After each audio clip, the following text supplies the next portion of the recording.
साहित्य उत्सव जेएनयू और पोएटिक आत्मा के ज़ेरे एहतमाम कवि सम्मेलन और मुशायरे का एहतमाम और इंसराम शानदार तरीके से हुआ।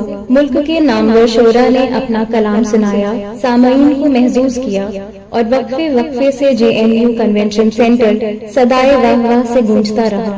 क्यों ना इन खुशगवार मनाजिर को learn online with Faizan Khan के प्लेटफॉर्म से आप तक पहुंचा दिया जाए। के साथ बार बार लिखा और लिख लिख कर मिटाया,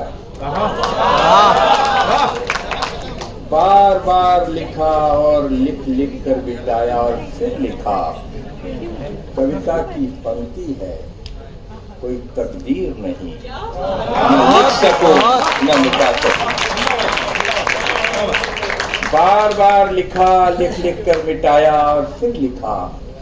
कविता की पंक्ति है, कोई तकदीर नहीं, न लिख सकूं न मिटा सकूं। बहुत छोटी छोटी हाइकू नुमा 2-3 कविता आपको सुना रहा हूँ। वो हाइकू नहीं कहता, मैं छोटी कविता कहता हूँ। जापान में 10 साल रहा, बहुत सारे लोगों के हाइकू पढ़े, देखे, सुने।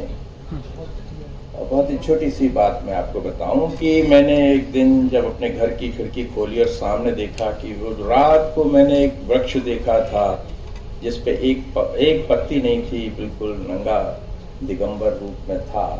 सुबह को देखता हूँ तो वो बर्फ पड़ने से सफेद हो गया है। तो मैंने 6 शब्दों का बिंब बनाया था। दिगंबर वृक्ष रात गए हुए श्वेतांबर। दिगंबर वृक्ष रात गए हुए श्वेतांबर। इसी तरह से उस बिल्कुल रुई के महीन गाले जैसी बर्फ को देख करके बिंब मन में आया।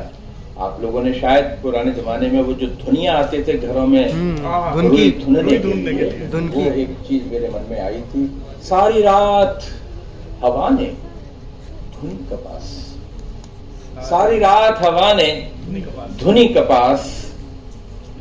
और अंत में छोटी सी कविता क्रम में, जब से लिखा तेरी वेणी में झूमता है गजरा बेला का। जब से लिखा है तेरी वेणी में झूमता है गजरा बेला का, मेरी डायरी महकने लगी है।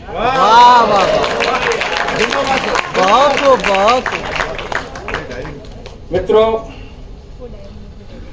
आज सुबह हमने अपनी परंपरा की और उस सब की बात की और अपनी हर नए युग की जो पीढ़ी आती है उसके जो मोह भंग होते हैं, जो उसके संघर्ष होते हैं, उसकी भी बात की। उसी से जुड़ी एक कविता मैं आपको सुना रहा हूँ। बाण ये लक्ष्यहीन। हमारे पास बाण हैं पर वे यूं ही प्रत्यंचा पर चढ़े ही चढ़े रह जाते हैं हर बार। लक्ष्य उन्हें कोई मिला नहीं और नहीं उन्हें लक्ष्य संधान करने दिया जाता है। क्या कहते हैं? हमारी पीढ़ी बहुत कुछ करना चाहती है लेकिन बड़े लोग करने नहीं देते। ये क्या कर रहे हो, बैठ जाओ वगैरह। हमारे पास बाण है पर वे यूं ही प्रत्यंचा पर चढ़े ही चढ़े रह जाते हैं हर बार।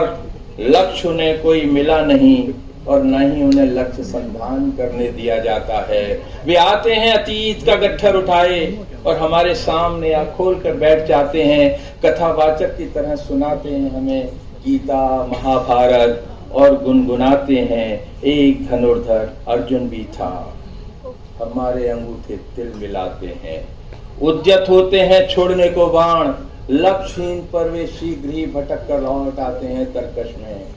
अर्जुन सुनो, अर्जुन सुनो, धनुर्धर तुम भी थे और धनुर्धर हम भी हैं।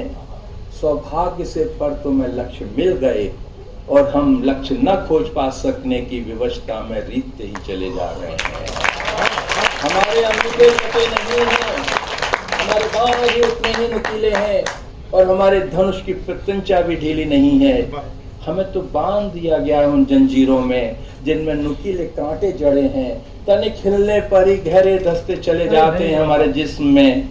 हमें तो बस यही प्रतीक्षा है कि हमें कब फेंका जाएगा उन अंधे बियाबानों में जहां हमने सीखी थी धनुर्विद्या और अपने नुकीले बाणों से बींदी थी काठ की चिड़िया की आंख। हमें मालूम है वही काठ की चिड़िया अब हमारी आंखों को नोच नोच कर खाएगी और अपने उल्लास में गुनगुनाती नाचेगी, उस उल्लास के प्रत्यक्षदर्शी भी हम अंधी आंखों वाले असफल धनुर्धरी होंगे। शायद तब हमारे अंगूठे छोड़ेंगे बाण लक्ष्यहीन, लक्ष्य उन्हें पहले भी नहीं मिला था और अब हमारी अंधी आंखें लक्ष्य खोज नहीं सकती। पता नहीं उनके लक्ष्य कौन बनेंगे, पता नहीं ये लक्ष्य कौन बनेंगे। और अंत में एक और छोटी सी कविता जिसका शीर्षक है बासंती बयार। ये अजीब सी वो है स्थिति की, आपका जो कार्यक्रम है उसका नाम है कविता की बयार, और ये कविता भी है बासंती बयार। थोड़ा सा इसमें जो कुछ संदर्भ है उनको आप ध्यान से देखिएगा। थप थपा रही थी द्वार बासंती बयार, अलस मन उठ खोला जो द्वार, खिलखिलाती लिपट गई बाहें पसार, महक उठा सारा घर आंगन आर पार। थपथपा रही थी द्वार बासंती बयार, अलस मन उठ खोला जो द्वार, खिलखिलाती लिपट गई बाहें पसार, महक उठा सारा घर आंगन आर पार। अचकचाकर पूछा मैंने, कहाँ खोई थी अब तक, बहुत दिनों बाद आई याद। त्योरियां चढ़ा बोली वह, मैं तो थी यहीं आसपास, बंद थे तुम्हारे ही कपाट। मैंने कहा, छोटी कहेगी, मैं भी तो यहीं था, निकला नहीं घर से बाहर। तुनक मिजाज हो तुम बहुत, एक बार तो मुझे लेती पुकार। उल्हाना देती बोली वह, तुमने ही कौन सा किया याद। आत्ममुग्ध बैठे हो फेसबुक में सिर घुसाए। उल्हाना देती बोली वह, तुमने ही कौन सा किया याद। आत्ममुग्ध बैठे हो फेसबुक में सिर घुसाए, और कोई दिखता है तुम्हें क्या। अपने अहंकार से जब निकलोगे बाहर तभी मिलेगी बासंती बयार। अपने अहंकार से जब निकलोगे बाहर तभी मिलेगी बासंती बयार। तुम भूल गए हो रंगों की पहचान, नीम की छां तले कभी आते नहीं। अमराइयों में कूकती कोयल की कूक कभी सुनते नहीं, कभी उठती नहीं बनकर मन में हुक। सब कुछ समा गया है तुम्हारी हथेली पर रखे मोबाइल के पर्दे में। मैं कहाँ हूँ अब तुम्हारे जीवन में, शिकायत ही करते रहोगे या निकलोगे कभी अपनी आभासी दुनिया के तिलिस्म से बाहर। आओ मेरे साथ रहो कुछ पल, खिले हैं बाहर कितने रंग, आंखों पर पड़े पर्दे को जरा खिसकाओ। खोलोगे नहीं द्वार तो कैसे आएगी बासंती बयार। खोलोगे नहीं द्वार तो कैसे आएगी बासंती बयार। डूब गया उसकी बातों में, तेज होती गई उसकी चाल, बजती रही किवाड़ की सांकल, दूर कहीं जैसे बजती हो पायल। सुनकर उसकी आवाज आंखें मलती पत्नी उठ आंगन में आई। सुनकर उसकी आवाज आंखें मलती पत्नी आंगन में उठकर आई। बोली, बतिया रहे थे किससे चुपचाप।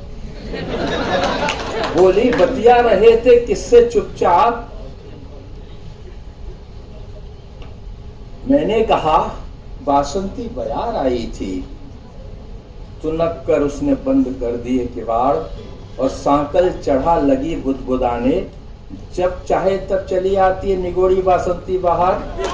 अब बयार हमारे पास तो कभी आई नहीं और मुझे चिढ़ाती चली गई वैसे ही जैसे घुस आई थी खुलते ही द्वार बासंती बयार।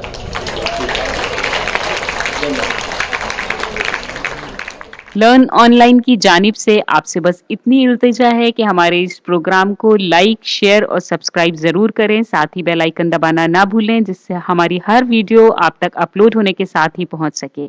शुक्रिया।